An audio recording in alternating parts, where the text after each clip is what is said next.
Assalamualaikum warahmatullahi wabarakatuh. Melanjutkan kuliah tentang aplikasi sistem informasi.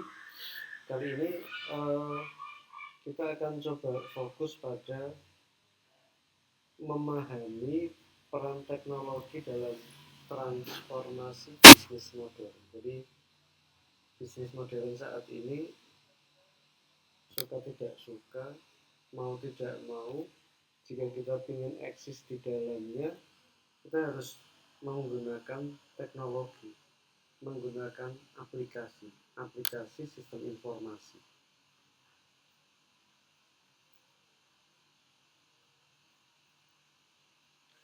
Sistem informasi, sejenak kita refresh.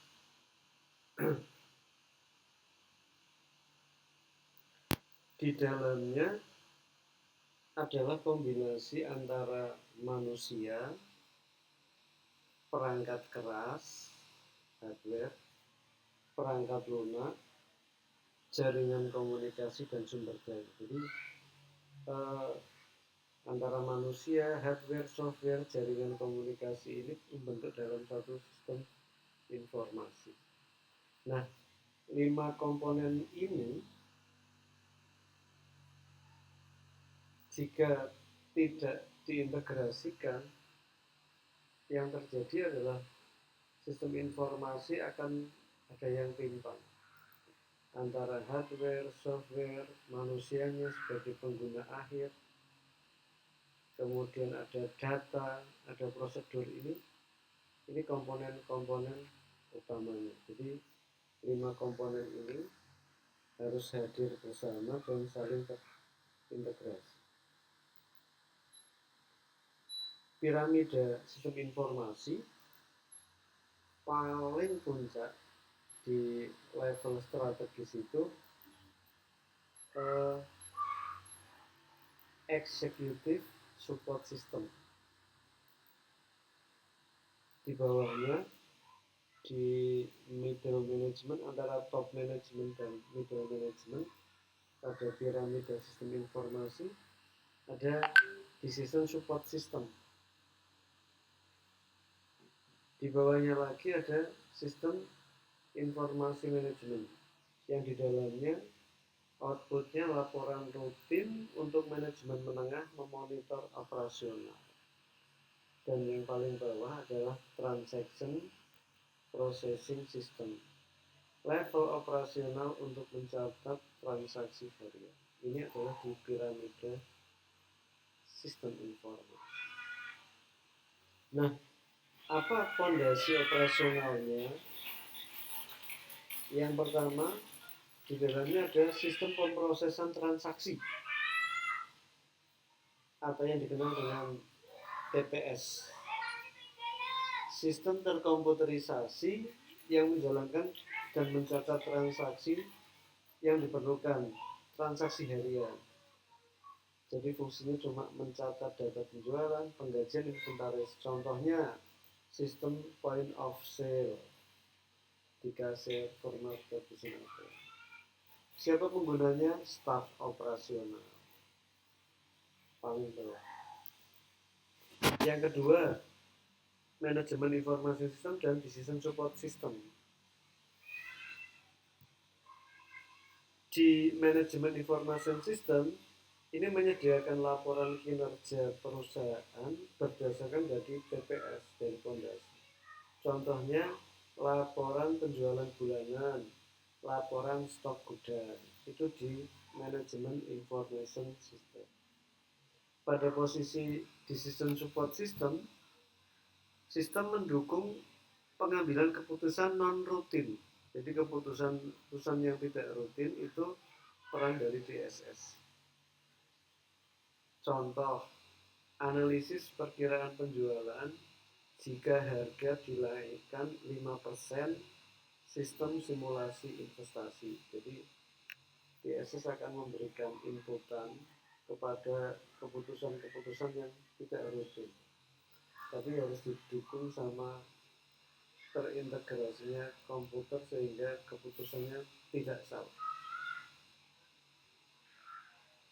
Berikutnya Enterprise Resource Planning.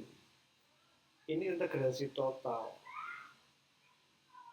ERP adalah rangkaian modul perangkat lunak terintegrasi dan database terpusat digunakan oleh setiap departemen. Nah, sistem ini memungkinkan data mengalir otomatis antara keuangan, SDM. Contohnya software SAP, Oracle, Odoo, Microsoft Dynamics. Aplikasi perusahaan lainnya, di sana ada Customer Relationship, CRM. Sistem untuk mengelola hubungan dengan pelanggan, mengintegrasikan pemasaran, penjualan, dan layanan pelanggan. Tujuannya meningkatkan loyalitas pelanggan dan penjualan. Ada juga supply chain, sistem untuk mengelola hubungan dengan pemasok, melacak pergerakan barang dari bahan baku hingga ke konsumen. Tujuannya efisiensi logistik dan ketersediaan stok setiap waktu. Apa manfaatnya dari implementasi sistem informasi ini? Yang pertama, efisiensi operasional, mengotomatisasi proses rutin, mengurangi kesalahan manusia, dan mempercepat waktu transaksi. Yang kedua, pengambilan keputusan yang lebih baik. Jadi karena bisa menyediakan data real time dan akurat bagi manajer untuk membuat keputusan strategis yang tepat. Ini fungsi BSS.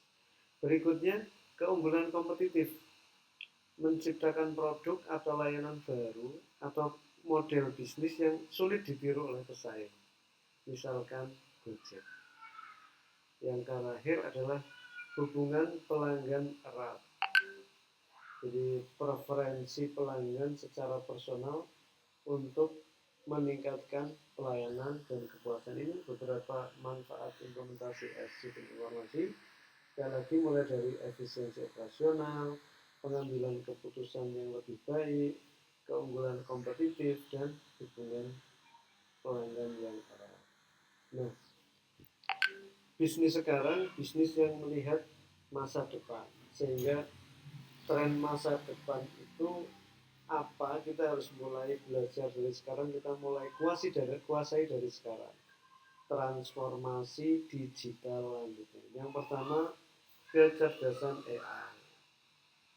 AI mulai dari text to text, from text menghasilkan teks, ada text to speech, from text menghasilkan suara, ada text to image, from text menghasilkan gambar, ada juga text from text to video, teks menghasilkan video. Itu perkembangan AI. Bahkan mulai membuat website pakai Skyward dan lain sebagainya. Itu kecerdasan AI.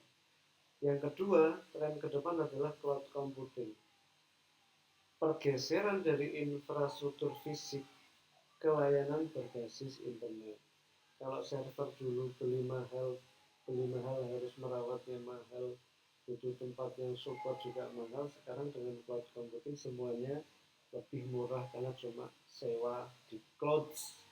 Yang terakhir adalah big data, analisis volume data raksasa untuk menemukan pola tersembunyi dan tren yang baru. Ini adalah tren masa depan yang harus dipersiapkan oleh pribadi, personal, atau perusahaan untuk bisa tetap eksis di masa depan. Nanti studi kasusnya bisa diperhatikan. Ini studi kasus e-commerce. Platform Tokopedia atau Gojek adalah contoh sempurna dari integrasi TPS, CRM, dan SCM yang sama. Jadi ini adalah salah satu produk dari SCM, TPS, dan